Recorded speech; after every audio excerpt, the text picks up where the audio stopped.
Well, greetings, Cap fans, and welcome to episode 198 of the Captain America Comic Book Fans Podcast. I'm Rick Verbanis. I'm your host, and I've got a great co-host. His name is Bob Lucius. Oh, Bob, appelle-moi, mon chéri. Appelle-moi. Um, Appel his name, right? No, no, No, no. You want the translation? no. It is, I'll give you a hint. It's a lyric to a song. Uh-huh. Came out in 1980. Oh, And it debuted on American Gigolo soundtrack. You know, the movie starring Richard Gere. sure, yeah. You want more? Is it Blondie? It is Blondie. Uh-huh. What's the name of the song? Oh, oh It gosh, was God. number one in the United Oh, States and number one in the UK. Big ah, hit. I can't get it. I can't get it. Appelle-moi, mon chéri, appelle-moi. I don't know. Call me. Yeah, that's it. Da, da. Yeah, yeah. Yeah, So that's what yeah. appelle-moi, mon chéri means. Call me, my darling. Call I me. see. I see. Yeah. Okay. So, Bob, why am I Yeah, greeting yeah. you with a French lyric of "Call Me, My Darling"? Well, I know that answer because tonight we're going to be reading Captain America in the first 13, which is a story that takes place in World War II and involves the French Resistance. Mm-hmm. Yes. So. That almost sounds like you said the piece de resistance. You know, like kind of sound the same. It Yes, did sound good, and yeah. correct. And those lyrics I thought were appropriate because of Mm, the end of the story. hmm. And it's sung by a blondie, Blondie. which Yeah. Peggy Carter is a blondie. Yeah. Yeah. Yeah. So anyway, I thought that was Good. appropriate. Yeah. Good choice. Bob, how you doing? How I know you were out last week. I was on a staycation last week, Yeah. so we didn't record. But you, the listeners, wouldn't know that because we like to prepare ahead. So you guys never miss an episode, even though we may be on vacation. So, Bob, Or on secret missions. that's true. Yeah. Undercover. Can't tell you about. Right. Yeah. We don't want to talk Yeah. about that. Yeah. All right. But So, go ahead, Bob. Tell us about last week. yeah. You have a nice trip? I did. Thank you, Rick. My family and I, we flew up to Vermont for a few days. Spent some time there. Visited the old university where I went for my undergrad. 30. Last time I was there was 34 years ago. Yeah. I And they let visited. you back. They did, yeah, yeah. Considering after, I visited the year after I graduated, and they ran me off campus. But, Right. but I Oh, think, statute of limitations, yeah, and restraining also I was order. wearing a fake mustache this week. Okay. So it was good. Things have changed a lot, as you might imagine, but it was just very nice. Weather was perfect in Vermont. I don't know if you've ever been to Montpelier or that Mhm. area in central Vermont, but You know, my kids are in Vermont as we speak. are they really? Yeah, they're on vacation. They do an annual vacation with their mom's side of the family. They do a timeshare and they go up and they spend the week there. So it's just weird that they're in Yeah. Vermont this week and you were in Vermont last week. And other than that, no one's ever in Vermont. Wow. I might have. Did I pass them perhaps at the Ben Could and be. Jerry's factory? They got there on s- Friday night. Wow. When did you leave? I left Thursday. I left Uh, Vermont on Thursday to head down for a Fourth of July party barbecue with my siblings and their kids. Did the whole Boston Freedom Trail thing mhm. with my son and wife, and then we headed back this weekend. So it was a That's good trip. cool. Yeah, good to get away and see some other parts of the world, other parts of the country, get And some perspective reminiscing. and reminiscing. Absolutely, yeah. Yeah. And like I said, the weather was great. So last year at this time, they had about 5 feet of flooding in Montpelier. They actually had, which is unusual. They have a river. The Winooski River runs through Montpelier, the capital of Vermont. It's only about 5 square blocks, and it rose 5 feet in the middle of the city. To the point where they actually had like chalk marks on the walls where Wow. it was unbelievable. I couldn't believe how much flooding, but they bounced back pretty well. So that was neat to see. Yikes. Yeah. That's scary. So how was your staycation? It was good.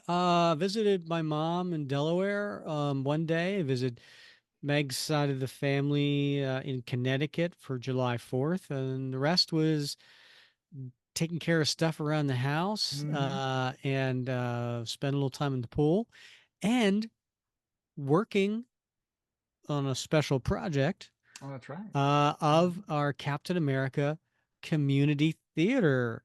And so I've been working with the director, Michael Udlick, and Michael's been great. He has put so much time and effort and talent into this.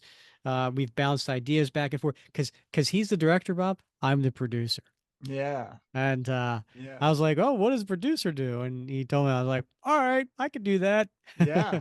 And um, so so we bounced around ideas, and we got so many people sent in audition, Hmm. with recordings of their voices doing different characters, and it is so fun. It's like we have a family, a Yeah. mom, a dad, and a daughter who actually all sent something in, and they're all great, so they're all going to be in it. Yeah.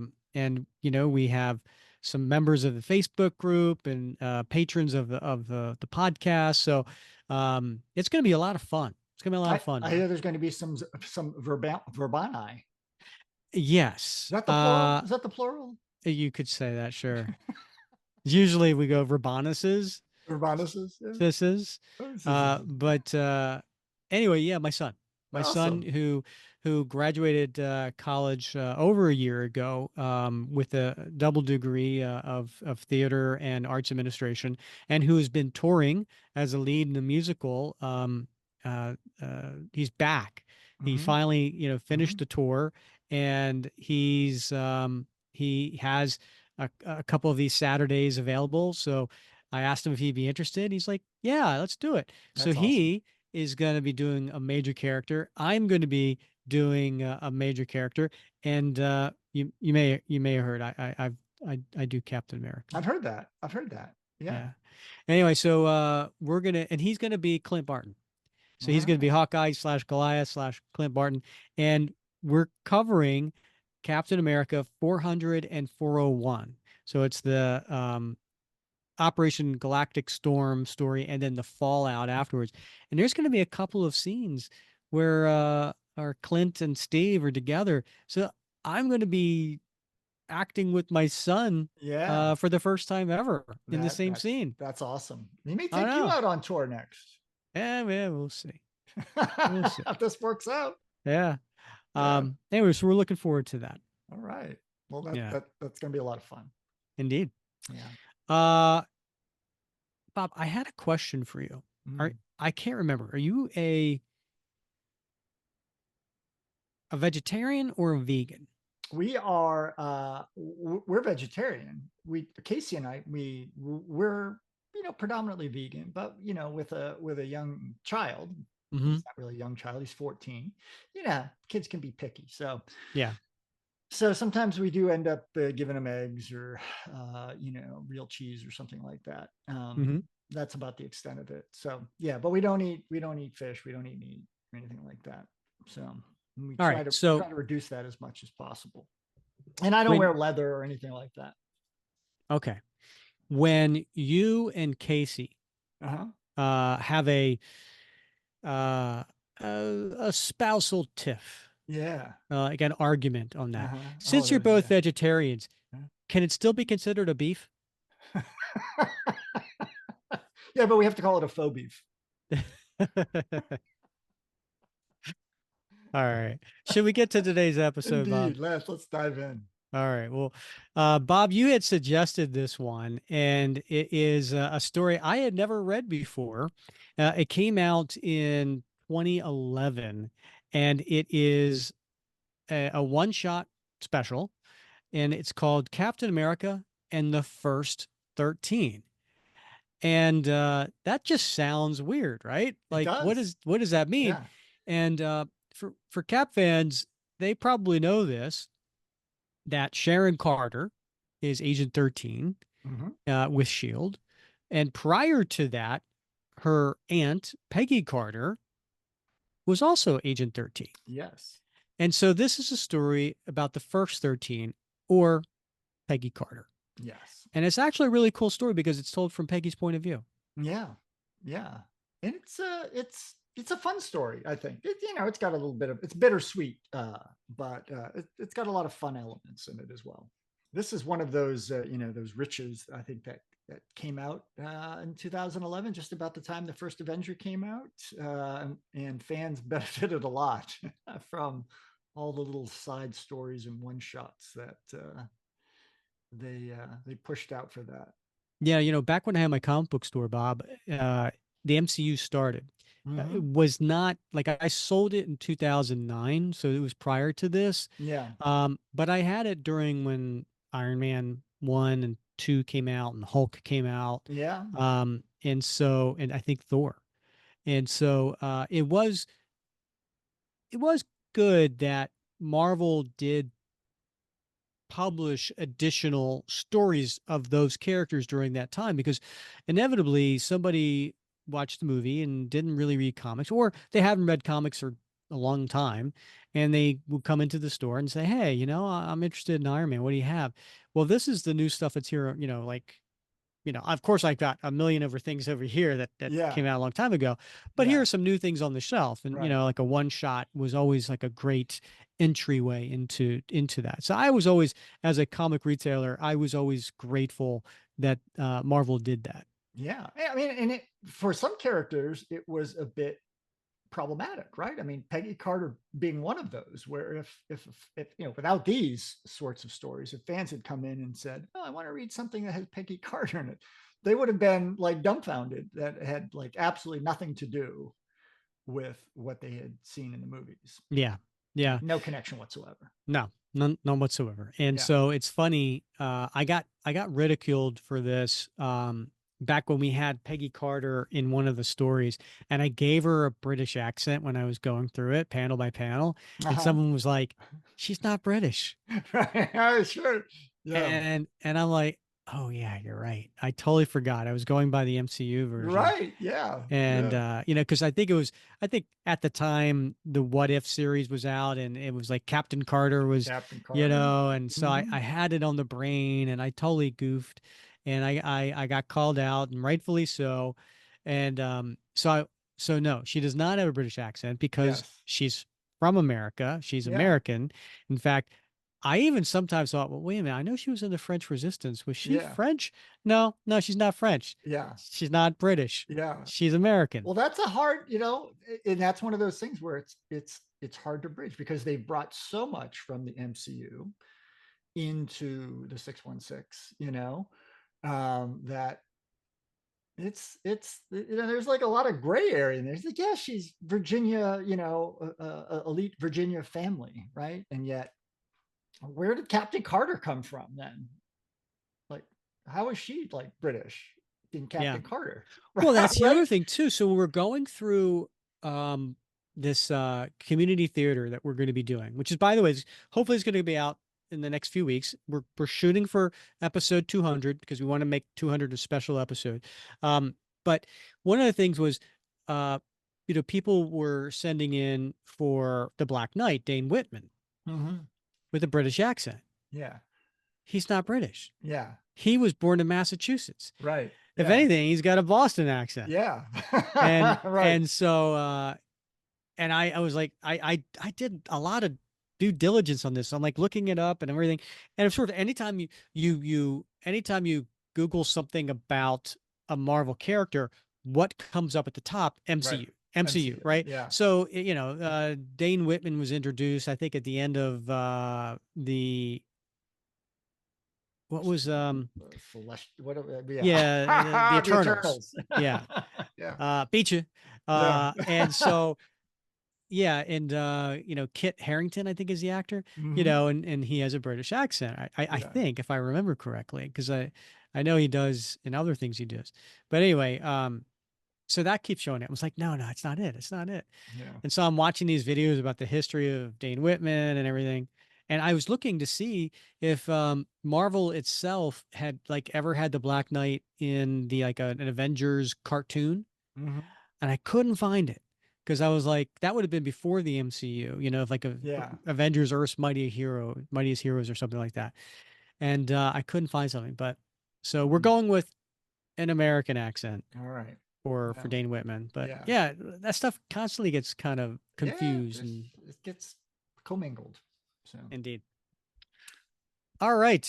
So today's episode, just kind of to let you know, this came out in 2011. It had a release date of March 9th and then a cover date of May 2011. So this was celebrating the year celebrating 70 years of Captain America. So uh, that was hard to believe that that was like 13 years ago already. right. Yeah. I mean, Yeah. that's like Bobby's lifetime. That's true. And it still feels like a brand new comic to me. Yeah. Yeah. The creators on this is a who's who of people I've never heard of before. Uh, no offense to these creators because yeah. they're actually pretty good. Yeah. The writer is Kathryn Immonen, and if that name Immonen sounds familiar, yes, she is the wife of Stuart Immonen, and Stuart is a pretty famous artist in the comic industry, and Kathryn, she actually has been around writing for a while. I went and looked her up. She broke into the business in 2007, and I think last time I seen something from her was just a few years ago. So she had a nice long run there. She started off with doing stories about Patsy Walker, and then she was doing Runaways. She had some nice stints on those, and then she did a lot of fill-ins here and there. But she did Journey into Mystery for a long time. She actually did an Agent Carter Shield 50th anniversary #1 special too. If you like this story and you want to see her do more of Agent Carter, check that out. That's a one shot that came out in 2015. And then our penciler and inker is Ramon K. Perez. Again, not a name I'm familiar with, but he broke into the scene 2003, and uh, I've actually, yeah, up until a few years ago. So he's been in the industry for a long time. He was doing a bunch of like three issues here and there. But for Marvel, he did um, the miniseries NYX, No Way Home.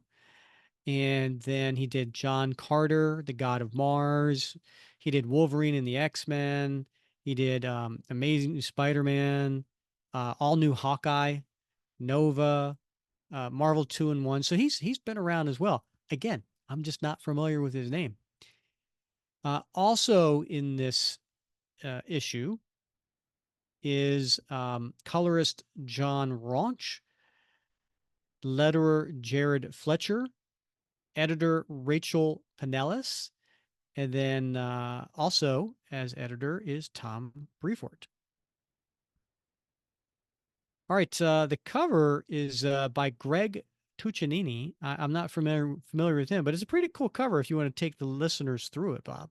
Indeed. So, I've been looking at this cover, Rick, and I think it appears to be like a watercolor cover. I don't know if you agree or not, but just the way it's sort of constructed, it does strike me as a painted cover, but it's a great cover nonetheless. I really love it because dead set in the middle, we've got Peggy Carter in her resistance uniform. So she's got the beret on, Hmm. she's got the dark clothing, she's got the pouches with the grenade hanging off her web belt, and she's armed with a grease gun, so a high caliber semi-automatic automatic weapon, two-hand firing with a very large magazine, and so she's looking like she's all out for business. And we've got her, as you mentioned earlier, blonde hair. So, I mean, I think we're used to seeing, Peggy with brown hair, but as you know, in the Tales of Suspense stories that we're familiar with, Steve remembers her as a blonde and is confused by her appearance uh, by Sharon Carter because they look almost identical. And so in this, we see a Peggy Carter that looks very much like Sharon, and she's Mm-hmm. got a very serious expression on her face.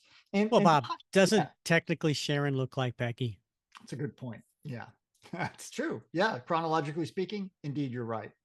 So behind her, we've got Cap, and he is in a fighting spirit as well. He is throwing his shield with his appears to be his right hand because his left is extended behind him, and it looked like he just clocked a Nazi in the jaw as he's moving forward, chucking his Mm-hmm. shield. So, and in the background, we've got some aircraft flying high above. We've got a church steeple, and we've got some explosions going on, all with that red, white, and blue motif that symbolizes the shield sort of around them in the background. So it's a great cover, I think. And it's if you saw this on the shelf, you'd be like, "What on earth is going on? What is this First 13? Who is this woman? And is this a World War II story?" Mm-hmm. And you would be right. Um, it's interesting because this came out what 3 months, 4 months before the first Avenger movie came out. Right. So it was a good it was a good way to capitalize on the buzz too, because people knew that Peggy Carter was going to be in there. All right. Opening page is a classified document with some photos laid around. Nice way to kind of explain the situation, and because it looks like it's some sort of report, that's military coming to fill in some of the leaders here, and it says classified, and it has profile number, and then it has a long number after that. I saw something on Facebook today, and I think Doug Hogan, if you are listening, this is on your Facebook post, and it had said lazy lazy fact, and then underneath it a number, and had like 9 digits, right? And then underneath that it Yeah. said, um, lazy people don't you didn't lazy people didn't read that number. And it was like busted, totally busted. Like that. So I'm looking at this classified document which has 8 digits. I didn't read it. Did you read it? I didn't No, read it. it's nonsensical. Right. Yeah. Exactly. Right. Yeah. And I'm the like, name. oh no, this is the wrong one. I wanted 163130009. Yeah, Yeah, exactly. you have to pull the wrong one here. Uh, it's funny how your mind thinks. You changed 10 to 9. I Yeah. would have changed it to 11 because I'm lazier. And I would have just read it all the way to the last digit and just changed the last digit. You changed the last 2 digits. Kudos to you, Bob. Well, thank you. Thank you. I decided I was going to do the math. Yeah. So, Yeah. yeah. Um, Real name, Margaret Carter, aka Agent 13. Bob, do you want to read this classified document to our listeners? Well, I feel a little uncomfortable doing that because, I'm not supposed to share classified information. That's sort of been drilled into me, but why not? Yeah, seems the thing to do. So, Margaret Peggy Carter was born to a wealthy American family during simpler times. When war broke out in Europe, she was not content to idly stand by and watch as the Nazis invaded the continent. Peggy left her comfortable American life to join the French Resistance and soon became one of their bravest and best trained members. It was while fighting for their country overseas that she first encountered Captain America. Though their wartime strategies and combat tactics often differed, they were drawn together by a common purpose of service and justice. This bond between the two heroes ultimately blossomed into romance that struggled to endure the war. Following her service, Peggy became ensconced in the international security agency SHIELD and furthered her adventures championing for peace and inspiring a new generation of heroes. Cherchez la femme. Oh, Bob, that was so well done. And what does that mean? That means look for the woman. Yes, it does. Mm. Did you know that? Or did you look it up? I did. I took French for 2 years in college, Rick. That's why I changed my major. Ah, interesting. Yeah. Then maybe you should do all the French accents in this Oh, issue. Apparently, I looked it up and it says it's a cliche in detective fiction. it is. Yeah. Originally attributed to Alexander Dumas, right? I don't know. Yeah. Yeah. I trust you on that. Yeah. It's a cliche, right? Because look for the woman, because it's usually if there's a woman, a lover, a concubine, a mistress, That's who did it. an angry wife, that's who did it. Yeah. Yeah. Ah, Yeah. follow the money. Follow the money, look for the woman. Yes. Yeah. Now we're gonna get all kinds of hate emails from women now. I don't subscribe to that, of course. Yeah. All right. So, uh, getting to the opening page, and it is it's in France. It's 1943, and it is downtown. It's late at night, and it must have rained recently. There's puddles on the ground, and it's France. It doesn't say the city, but it is definitely a city. And we see late at night, walking in the middle of the street, not on the sidewalks, is it looks like an old lady, little hefty. She's got a long jacket on and a hood, and she's walking with a cane, but she's whistling, and looks like now all of a sudden she's singing. Though our country will never make war, we've a reason that's worth fighting for. Not for battle our banners unfurls, but for girls, girls, girls, girls, girls. And she's knocking on a door while she's singing girls.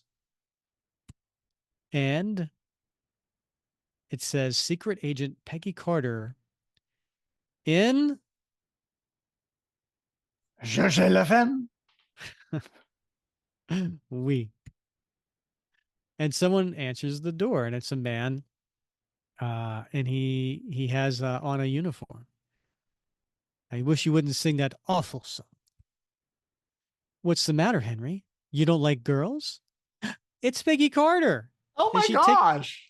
she takes off her hood and she has a big smile on her face. I don't like the Nazi traitor who sings it.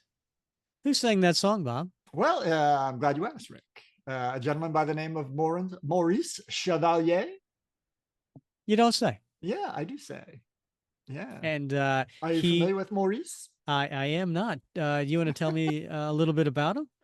Well, Maurice Chevalier actually sang this song in the 1934 film version of The Merry Widow, which was an operetta that was originally written in German, sung in German, and it was translated into English, sung by Maurice Chevalier, which was he was a French singer, but he caught some heat during World War II, even though he was a legitimate World War I hero who was imprisoned by the Germans for 2 years. In World War II, he had the misfortune of being stuck with his Jewish wife, I might add, in France when the Nazis invaded and the Vichy government took over. That was the collaborationist government. And so over time, they got him to do some things that sort of roped him in and got him accused of being a collaborationist. It didn't help that he was also a communist sympathizer. And so after the war, they wanted to try him as a collaborator. He dodged that one. The jury found him innocent, but he had a very hard time getting any traction visiting the United States or England because of his reputation, either justifiably or not. I did not know that. That's very interesting. Did you know that prior to this issue, or did you look it up? Of course, I looked it up. All right, you never Yeah, know. no, I had no idea. No idea why Oh. Henri was so upset with the singer of the song. Did you just go all on Henri on me? I did. I did. Yeah. Now I have to refer to him as Henri. All right. What about is it Serge? Serge? Is it Serge? I I think thought it it's was Serge. Serge. All right. All right. Serge, yeah. I'm gonna listen. You're the expert here. Yeah. All right. And then all right. So that's the other guy. All right. So Peggy, who is smiling and she loves giving Henri a I would Peggy call him Henry or Henri? Oh, I think she'd call him Henri. I think, Okay. when in That's France, fair. she, I think she speaks French, right? She, Okay. so. So she changes the song. When the Führer says we is the master race, we heil right in the Führer's face. Is that better? Is everything taken care of? Were you able to contact? And she's taking off her cloak and her jacket, and she's just looks like she's just happy to be free of all this. I'm afraid there wasn't time to do everything, but don't worry, he'll be ready. And she's just like walking down the stairs, walking down a hall, and she's just taking off her clothes and just dropping it here and there as she's just walking, leaving shoes and everything. I like it, but the dad of me is like, no, no, don't do that. Yeah, I get the feeling, Rick, as somebody who's been around, who has been around women Marines. At a certain point, you know, people just stop caring anymore. Uh, Caring about what? Clothes, the No, I'm not whole, talking about nudity. I'm yeah. talking about the fact that she left a trail of clothes Oh, down. and Oh, the dad in me is like, you need to pick those up and put them where they belong, hold those. Yeah. Yeah. All right, I get that. Yeah. Okay. Yeah. Uh so anyway, so she goes into a room, a dark room, and she says, "But don't worry, he'll be ready. He's always ready." And then we cut to Steve Rogers putting on his Captain America uniform. He's like putting on his buccaneer boots, sitting on a bed, and he's kind of struggling putting on his boots. That's interesting. I love that. Hadn't seen that before. Yeah. I love, I mean, those leather boots they're tight, right? You got to like Yeah. pull them on to get them on and off. And you see, he struggled a little bit to get that boot on. I have a feeling he was born that way, which is kind of funny that she's saying that as he's struggling to put on his boots. Right. And even though I've never seen the face behind the mask, with or without the guise of Captain America, in my heart, I know there could be no disguising his bravery, his courage, his intelligence. And one of these days, we will meet without the mask, quite by accident, probably. And we will know each other face to face.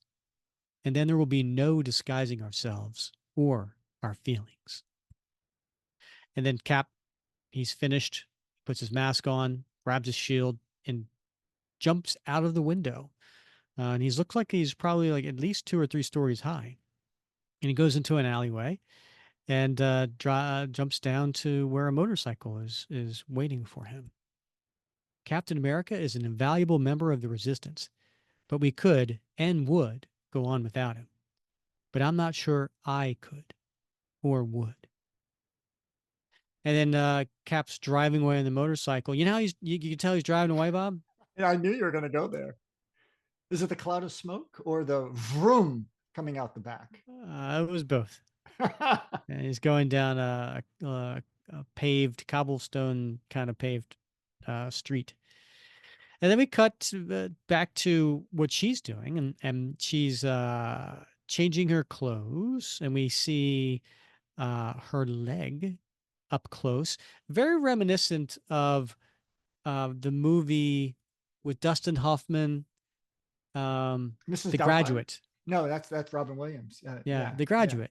yeah, You know, yeah, the yeah. Graduate, where it's just you see the leg bent Yes, and you see right. underneath Yeah, Dustin Hoffman's character looking at the woman. yeah, That's the perspective that we have right here. But right. instead of Dustin Hoffman's character, we're seeing her in the mirror looking back at herself. Yeah. And she's putting a weapon on her garter belt.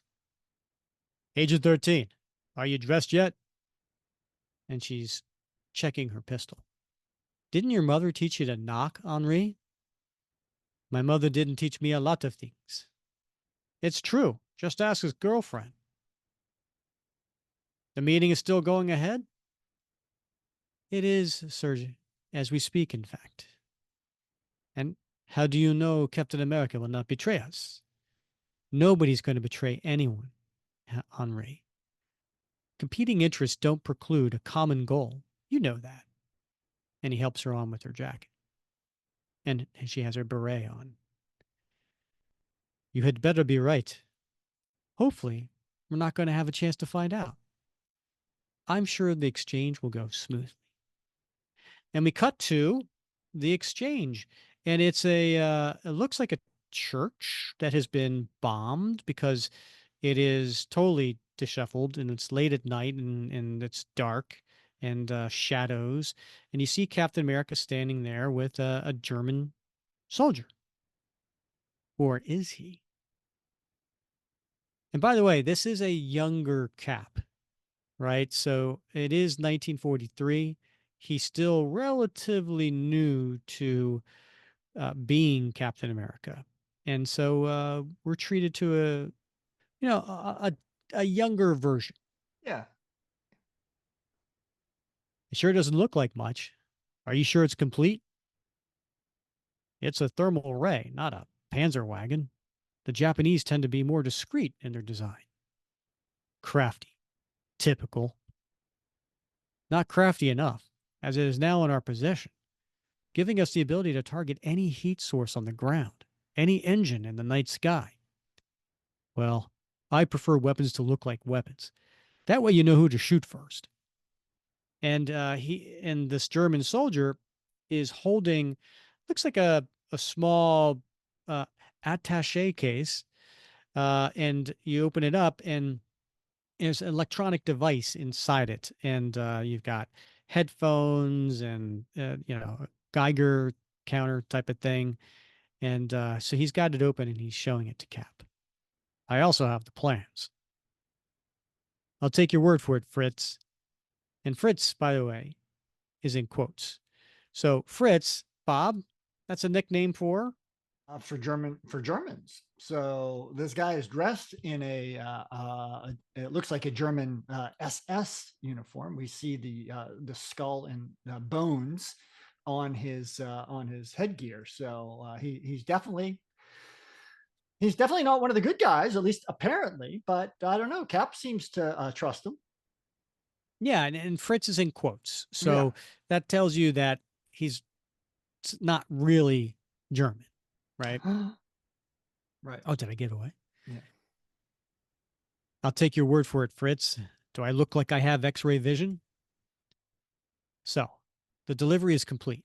I hope you have a secure way out of here. I need to get back to my people. It's all take. And Cap turns his head. What is it? Were you expecting company, Mark? I told you not to call me that. Get down! And there's a big explosion. Kaboom! And Mark, he says, Nam de Dieu. What does that mean, Bob? I think in the name of God. Yeah. So his French comes out in the moment of panic. Not a really good undercover spy. I want to work on that. Yeah. And then coming through the downed wall that just blew up is a small regiment of Contingent. huh? A contingent. Yeah. A regiment would have about 500, 600 people. Oh. All right. How do you break these down, Bob? I've always been curious about that, right? So Yeah. you have a regiment. You So let's start at have the bottom. You would have a squad, how which many people are in a squad? about four, Okay. right? I'm sorry, a fire team, would be about four. Then you'd have a squad and might have, about 13 folks in it. So a What number was of the first squad, thing? a fire team. Fire team. Yeah. Okay. Yeah, that's like the smallest maneuver unit, and then a squad would have several fire teams. Then you'd have a company, you have a platoon, which would have three squads in leadership, and then you'd have a company, which would have three platoons, and then a battalion, which would have several companies, and then above the battalion, you would have a regiment. My So God, is there going to be a quiz? yeah, I'm not going to remember all that. I know. Yeah, who would, right? Um, but yeah, so this, we're looking at like what, six half dozen soldiers here. It's probably, a bit of a squad. The rest of them are probably outside, or coming around, flanking around on the backside of the church to prevent their escape. Is that typical no matter the country? Is that Well, standard? it's not standard, but it's substantially standard, and in fact, our organization is largely based on German developments, specifically Prussia, but also German army doctrine in World War One Hmm. and later in World War Two. So our system really reflects theirs more than anything. And so most professional armies around the world have that sort of system where they go from small maneuver units to squads to platoons to companies to battalions to regiments and so on, divisions. Interesting. It is interesting. And also 13, you said, Mm, is a squad. yeah. 13 is not a lucky number. Well, it's not. Yeah, yeah. So it's generally, so for a squad, you'd have a squad leader, and you might have one heavy weapons, and a radio man attached. Hmm. So In you, addition to the 13, or that no, included? no, that's part of it. So Okay. you'd have like the three fire teams, right? So Uh-huh. maybe you'd have But that's 12. that's 12. So like one of those guys, the squad leader would attach to one of those with his radio guy being one of those, because every team would have a radio person Hmm. assigned to somebody in charge of communications. And so, on and on and up. And so the further up you go, the bigger that headquarters element gets, to the point where you have like, multiple, radio guys. You might have a mortar section to support squads. And then a battalion would have a whole company of heavy weapons. But generally, the organization is the same pretty much anywhere, because it's easily to manage, right? I mean, just like the Romans used to do it with their groups of 10 and the groups of 100, and that's how they organize their forces. So it's just easy to maneuver and move them around. Hmm. I that stuff's interesting to me. How much I don't know. Uh, and it was like when you're talking about this, about the radio guy. I'm trying to remember what was I used to be into GI Joe, Yeah. and there was a name for the guy who was in charge of communications, and he had a little headset on, a Mm. little microphone in front of his face, and he had a backpack, and I he had a code name, and I can't remember what his code name was. Breaker. His name was Breaker. Breaker. Oh, that makes sense. Yeah, He that's what also it was on is. the CB. Breaker. Exactly. Yeah. Yeah. Oh, that's great. All right, so these squad of German soldiers are coming in and they're firing their machine guns, Bob.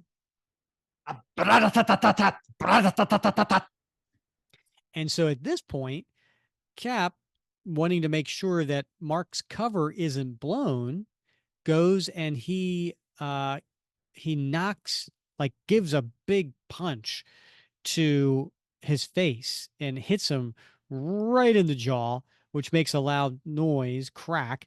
And he says uh, to Mark, he says, "You need to stay down." And as he's putting his shield up and holding back the ricochets off the shield, Bob.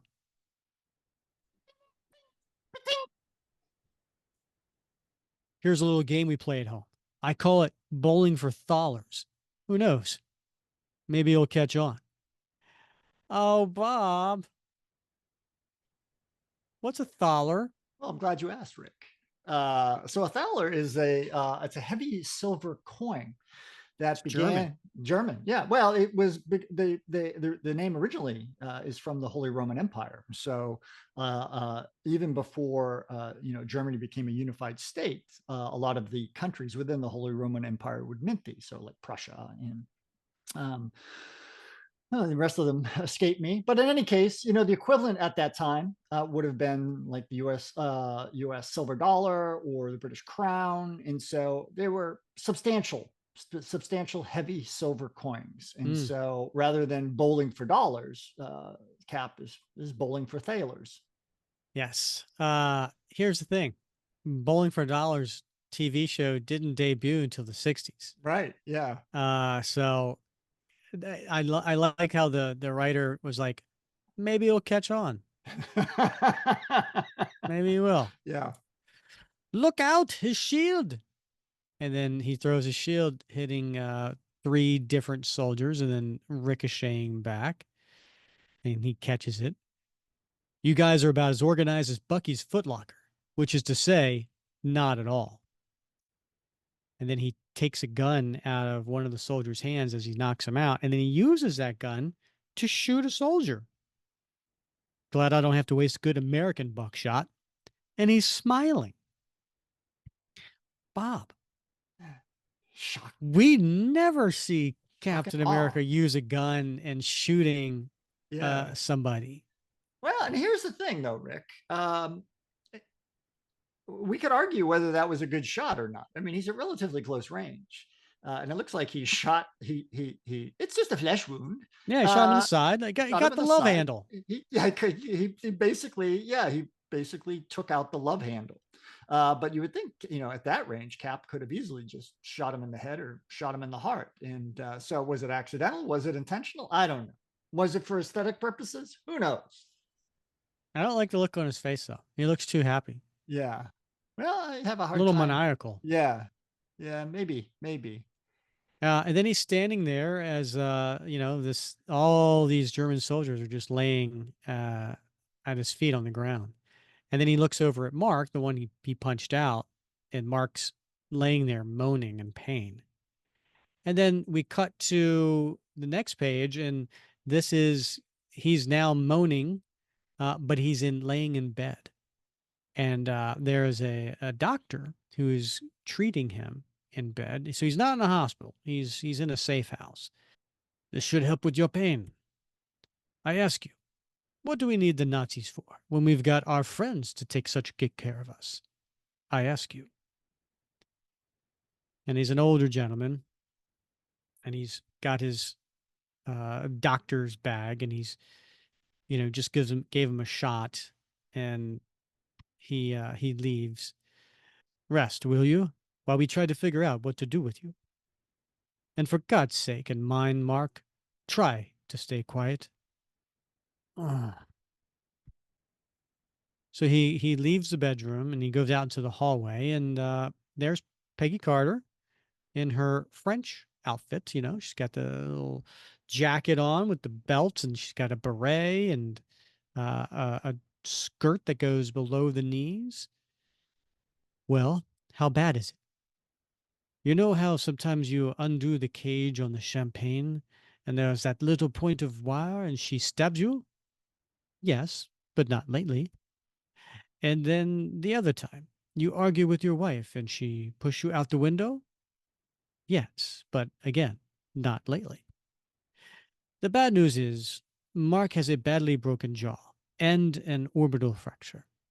There is bleeding in the ear canal, and he lose 5 teeth on that side. The good news? Your friend missed the nose, so he still has his looks. And if he's ever going to speak again, he needs surgery, and I can't do it here. All right, leave it with me. Mademoiselle, I can hardly do otherwise. And he puts on his hat and he walks out. And Peggy's got her eyes looking down and she's wrestling with her hair and she's thinking. And then Cap shows up. So, what's the big idea? And then she kind of puts her hand on her forehead, like, ah, you're asking me what's the big idea? What? Am I speaking French all of a sudden? French, I understand. All I know is one minute I'm chewing the fat with your agent, and the next, I'm dodging bricks. And he moves in closely, Bob. And because she's leaning up against the wall, he comes in front of her and puts his hand on the wall. We'd gotten wind that Mark's location may have been compromised. I may have let it slip to a small group of go getters that he had been captured and was undergoing interrogation. If the Germans thought it was a rescue instead of a raid, then he could still be of use to us. And Cap moves in closer. The thermal ray came directly to him from the Japanese. They had no reasons to suspect he wasn't transmitting it to command when you intercepted him. And he moves in even closer, looks like for a kiss. But she pushes him away. I'm just sorry that you intercepted him so damn hard, Flyboy. He's no use to anyone now. You know me. I was just making it look good for the cameras. I would have appreciated some warning, though. There wasn't time. Besides, darling, I know you can take care of yourself. And then he pulls her in. That's right. I can. And it's no small part for you. And at this point, she finally smiles and kind of gives in and she puts her hands around him. Well, then, while you're feeling generous, there's something else you can do for me. Name it. You can get in there and apologize. And she points to where Mark's bedroom is. For what? For what? For making sure that he'll never be able to order off the menu ever again. Listen, sweetheart, I'm American. This is how I fight for America, even when I'm in France. Have you forgotten that I'm American too? Nope. It's one of the things I've always liked about you. Then I hope you also like that I always mean what I say. The Cap looking past her over her shoulder. Hey, soldier. Yes. Are you even listening to me? Of course I'm listening to you. I sure. And then he looks back to where he was looking over her shoulder and he waves and smiles. So she turns her head. What on earth is your. And who is it, Bob? Well, it's another woman, Rick, a very tall, lean woman with dark hair. Yes, and she's wearing all black. An all black jumpsuit with a a an orange kerchief tied around her neck. So you know Ooh she's la la. fashionable. Yeah, She's got a little cleavage showing too, Bob. she does. She a little bit. Yeah, I hadn't noticed that. Thank you. Mm-hmm. And she's holding a little pocketbook. Yeah. Can I help you? Anna, I'm so glad to see you. I hear you have a job for me. Always. You're not busy, are you? Of course not. I was just watering my garden with champagne and fashioning bullets out of foie gras when Serge rode up. What a coincidence. I did that yesterday. And they're both smiling. Our friend can't stay here, but he's in no condition to fly or even travel alone. I can do that for you. That's no problem, if you have a plane. We do, or we will. But first, an introduction, I think. And Cap's there, all smiles. All smiles. Yeah. Anna, I'd like you to meet So. And Anna reaches into her little pocketbook and she pulls out some lipstick and starts to apply it. This is Captain America, famed in song and story. And then she bends over and looking at the reflection on Cap's shield. Can you hold that a little higher, please? So is, as she's using it as a reflection for her putting on her lipstick. So is that the famous knockout lipstick me and the boys have heard so much about? It could be. And she smiles coyly at him. I can give you a demonstration if you'd like, mon capitaine. I, uh, really? And he looks at Peggy. What do you say?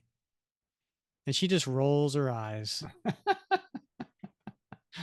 Go ahead, but I'm telling you right now, you won't like it. So Anna comes in closer. She puts her right hand on the side of Cap's face. Do you want me to close my eyes? Do you usually close your eyes? I like it so far. And she gets very close with the lips. And then her eyes open and his eyes open because there's a noise, Bob. Snip. And what is it? Oh, she had a switchblade in her left hand. So as her right hand was caressing his jawline, she now has her switchblade open and the blade pointing into his gut. Ah, so that's how it works. Not always. Sometimes I use a gun. And now, if we are done playing, I'm assuming there's an actual plan. And then they get walking, and I think they're outside, and Peggy's going over the plan. We've heard there are a couple of German planes being held at a farm about 80 kilometers from here. It's all we need. We're cleaning a truck now. Cleaning? Please tell me you haven't liberated army issue, because I can't. No, no, no. Chicken farmer issue. It's been befouled. Sorry.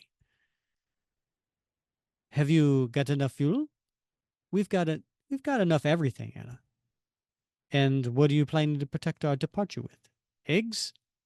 We've got something better. I don't know. I think most of us could be bought off with a decent omelet right about now. Just be ready to go as soon as it's dark. Would the passenger be able to travel by then? He doesn't have a choice. And if I'm being honest, he's not our only priority. So while they're talking, there's a few things that are happening, right? The looks like Serge and Henri are getting together weapons. They're helping Mark out of the bed, taking pictures of the plans. And next thing you know, they're in the back of that truck, going down into the woods, and it's late at night.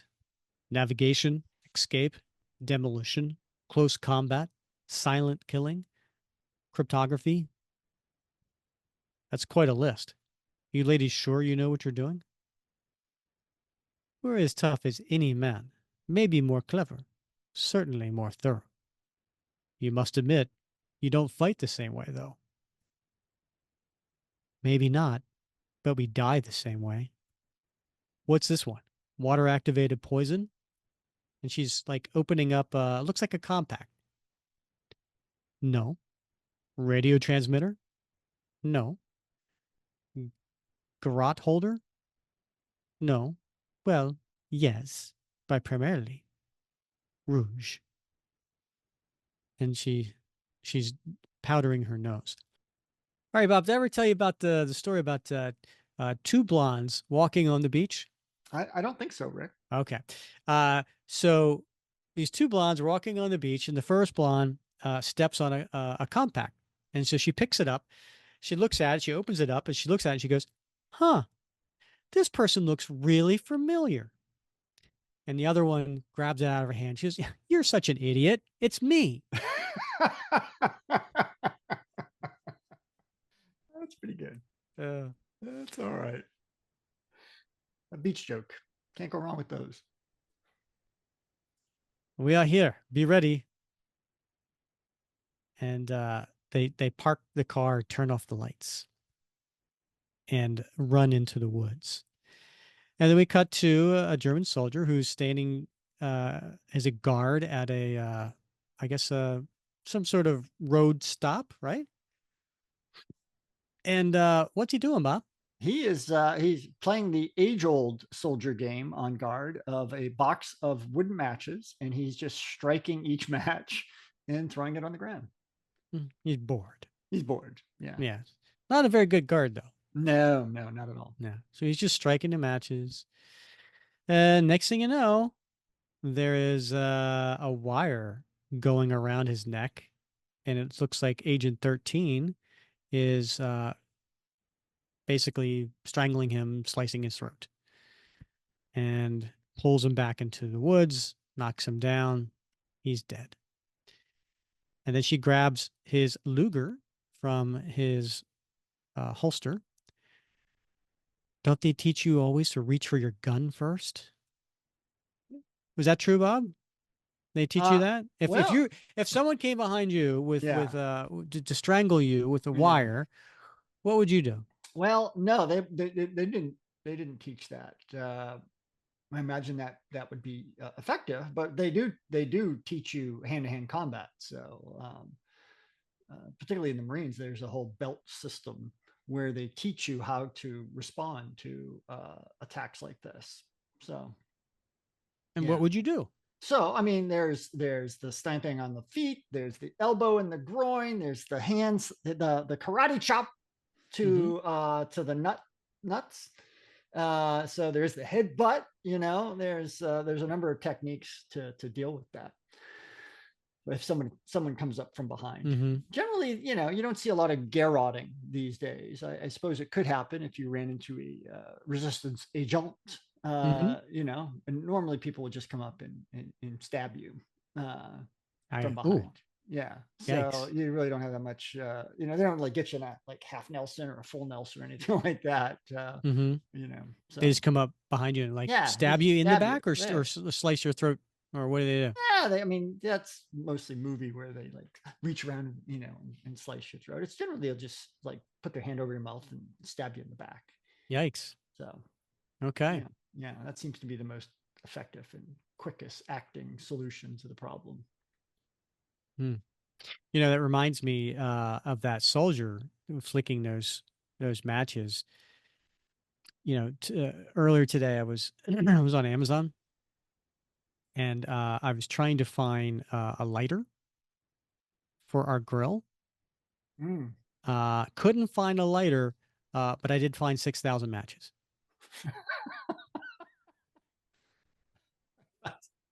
6,000 matches. Well, it's Amazon, right? Like, Oh, right. if you Yeah, like this, that's a good point. yeah, Yeah, yeah. yeah. All right, moving on. Uh, so she's running towards the little clubhouse here and leading the way. Everybody else is running behind her, and she throws looks like some smoke grenades in there. And next thing you know, there's a couple of soldiers who are like, "What is this?" And they get shot. Um, but some of them are shooting back, and so Cap again is holding up a shield over Mark, very reminiscent of what it was like before when he knocked him out. And but this time Anna is behind them, returning fire. Shoot him already. Get your big American head out of my way, and I will. And so they start climbing up onto the roof with that case from Japan. Carefully. I'm always careful. Now hurry. And they get Anna and Mark into a plane, into the cockpit. That's everything. Strap him in and we can get off that wing. It's not everything. You still need take it up with your girlfriend there. You have the plans? Yes, they will be delivered by morning, God willing. Well, we'll get you out of here safely. Now go. Keep your lights off and stick to the math. What does that mean, stick to the math? I think that means stick to the plan, but I don't Okay. know. I'm unfamiliar with that saying, but Maybe it was stick to the map and the letterer just got it wrong. could be, could be. I would think it's like to me it seems let's follow the like there's a complex Logical. solution, a logical progression through this Mm-hmm. solution, and just follow the math. Okay. And so the plane takes off, and Cap folds his arms and looks at Peggy, and he looks a little annoyed. The plans, the arrangement wasn't for the thermal ray itself. We can't do that. Can't or won't. Cap, at best, we were hoping for complete plans. We never even dared hope to get our hands on the item intact. For that, for so many things, I have you to thank. I like the sound of that. How long until they're out of range? Henri, another minute. They're the only thing in the sky if this contraption is functioning properly. I never thought I'd find a reason to be grateful to the Japanese. People can change, Serge. We are all changed. They're safely away. Let's get out of here. Did you clean the building? Whatever we can use is the truck. We just need the others. Where are they? Let's see just how good this thing is detecting heat, shall we? And then they're looking through, and we see a little heat going through the lens there. It's like some orange, different colors of orange that are kind of meld together. And then we cut to the next panel, and it's Cap and Agent 13 locking lips. That looks like an open mouth kiss. It really does. Could And be a she's got French her kiss. hands. Oh, I see what you did there. Yeah. And she's got her hands wrapped behind his head, like pulling him as close as he possibly could be. And then they stop kissing, and he holds her close, and she's in his arms. We need to go. I know, but not yet. One more moment. Please. Every time we're together, I feel like it's the last time. I always feel like it's the first time. Sap. Fair enough. Just don't tell the other fellas. Do you even remember the first time we met? Absolutely. Tell me about it. Where should I start? You were working in a library. It was a cafe. That's right. And it was a beautiful sunny day. It was pouring rain, and you know it. That's right. I was killing time. You were killing something. A woman's work is never done. Okay, that never happened. And what is he referring to there? I got to tell you, Rick, I was confused by this panel. I was hoping you could tell me. Yeah, I don't know what's going on in this panel. I think it's Peggy Yeah, over a railing, looking across the street yeah, into another bedroom and yeah, seeing an embrace. yeah, And then Cap comes up behind her and holds her close. yeah, But I don't understand the description of what's being said doesn't match what's being visually said. yeah. Right. Because she says, okay, that never happened. Didn't you tell me she was your sister? That's not how it happened. No, it's not. And so it's in reference to Sharon, Yeah, right? And because early on, Sharon Carter was supposed to be Peggy's younger sister, and then yeah. during the retcon, it became her niece. So I think you're referencing that, but I don't know. I don't know. But Yeah, the other thing too here is when they say that's not how it happened, it's true because as you can see, Cap's there with his mask off. right. Yeah, And so they're going through things that never happened, but romantically, it's nice to think that this did. yeah. And I think maybe in that image, she's seeing another couple and imagining what it would be like if he was there. Right. Yeah, That's true. I like that too. So we cut back to the scene where they're holding each other. There are so many things I haven't told you, so many things I want to tell you. There's time. There will come a time. I promise. Then we cut back to the beginning of the story, except it's 1945, not 1943. Same scenario, same street, same old woman walking in the middle of the street. And then we hear Peggy's voice. That time never did come. We had another year of struggle and subterfuge, another year of sneaking around, hiding our faces. More of the worst and the best that we could do, sometimes together, more often apart. And then it was over, and I never saw him again. Not that I know of. And what's interesting is there is it looks like an American soldier hmm, dressed in an American garb coming out of a door, and he's just looking down at his watch. She's not paying much attention to him, and they cross paths. Yeah. And one is led to believe that maybe that was Steve Rogers, and the two finally saw each other. She's wearing dark hair and a wig, and she's supposed to look old, and then she's never seen him without his mask. And so they never did see each other without without face to face, even though she said in the beginning that if we did, we'd know each other. Yeah. Yeah. And That's sort of the bittersweet ending of this, right? yeah, Yeah. It's a the end. tearjerker. All right, Bob, so what was your overall impression of this story? Well, I love this story, Rick, for lots of reasons. It's a World War II story. It's one of the few stories that we get to see Cap's interaction with Peggy. As you pointed out earlier, it's early on in Cap's tenure. We see this like it's when he punched Mark to make it seem like he was taking him down. He might have like not pulled his punch as much as he would have had he been more experienced and used to his strength. So there's just a lot of things I like about this story, and it's got as we discussed, a bittersweet ending. So I don't know. There's a lot to love about this story, I think. Yeah, I agree, and I appreciate you picking this out. I don't know if I'd ever read it otherwise.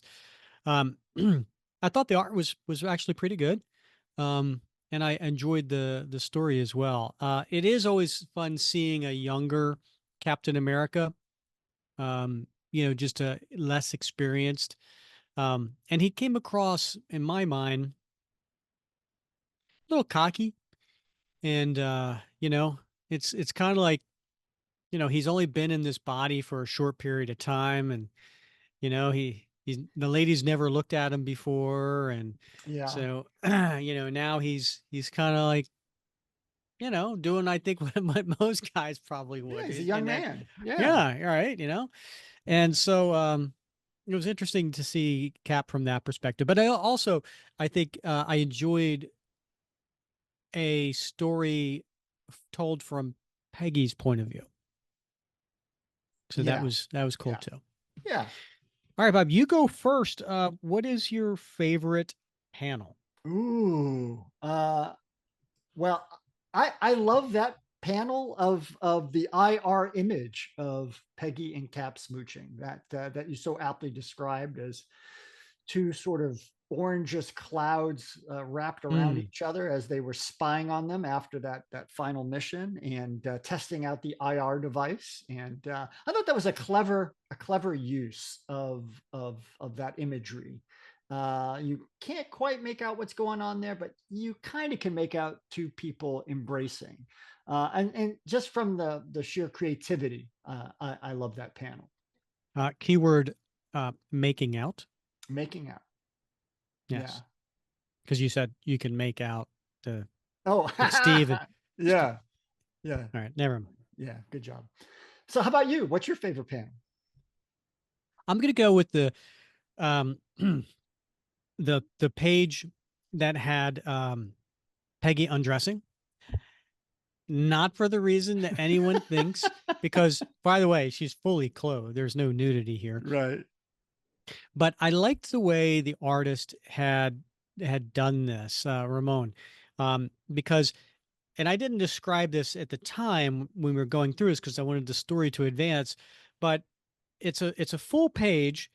Let's just say it's a full page splash that has two panels at the top left corner and one big panel at the bottom right corner, and then the rest of the story kind of flows, and so we're seeing Peggy walking down the stairs. So in this one panel, we see the front of her walking down and we see the back of her walking down as she gets further down the stairs.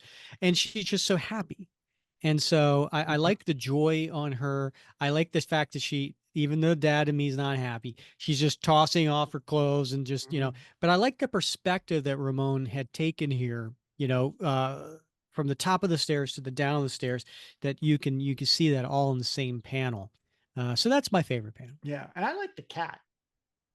You There were was a worried cat. about, yeah, you were worried about like nobody's picking up the clothes. Somebody's got to fold those clothes and put them away. And I was like, who's feeding that cat? Hmm. Yeah. Good. I like that. How about that's good. I agree 100%. It was a great perspective, but also the joy of her was coming out. One, because I think she just wrapped up whatever mission she was working on, but two, Hmm. she knew I what think she was was coming. coming back from seeing Steve. Yeah. Yeah. I think because she met with Steve and Yeah. he asked, how did everything go? And then she was reporting back that, well, he's on board. We're going to do this. And she said, there wasn't time for everything Mm-hmm. because there was time for something. That's the impression I'm Yeah. getting because Yeah. he's putting his clothes back on, right? Right. He's putting his Yeah. boots back on and he's Yeah. sitting on the bed. She's got a look of Yeah. big smile on her face. Right. Yeah. Yeah. Good read on that situation. Yeah. All right. How about t-shirt worthy? You got anything you're gonna slap on a t-shirt? Yeah, I'm gonna do page 7 where the cap, the explosion in the church. Uh-huh. And there's the big explosion, and then the German soldiers come in, and then Cap punches Mark as he's doing two things here. He's punching with his right, and you see Mark going down, and then you see it in the shield deflecting, all the bullets that are coming at him. And he says, "You need to stay down." Now, if you don't know that he's overexerting himself and hurting an ally, if you Yeah. didn't know that and you just saw this on a shirt, it's a pretty cool image. Yeah, that is a cool image. Yeah. Nice. Yep. How Well, about you? I'm gonna go with a unorthodox selection because Cap looks a little goofy in it. I will admit this. So I believe it's page 13. It's the bottom right. It's after she has just told Cap that he needs to go in and apologize to Mark for breaking his jaw and his eye socket, and it's when Cap realizes that Anna is standing in the hallway, and Peggy turns around like trying to figure out what the hell has caught his attention, and he's just doing kind of a little hello wave. I Yeah, I think like that. that's a great image It really is. because I Because feel she's like looking over her shoulder, kind of like in a yeah, we've all angry been caught way. there at some point in our life. So I like that. And he has that little sort of shit-eating grin, pardon my French, on his face. That wasn't French, Bob. It's Come on. not. I thought it was. No, Oh. no, no. Hmm. It'd be the grin de poo poo. Kenji Boo Boo, yeah. Yeah, right.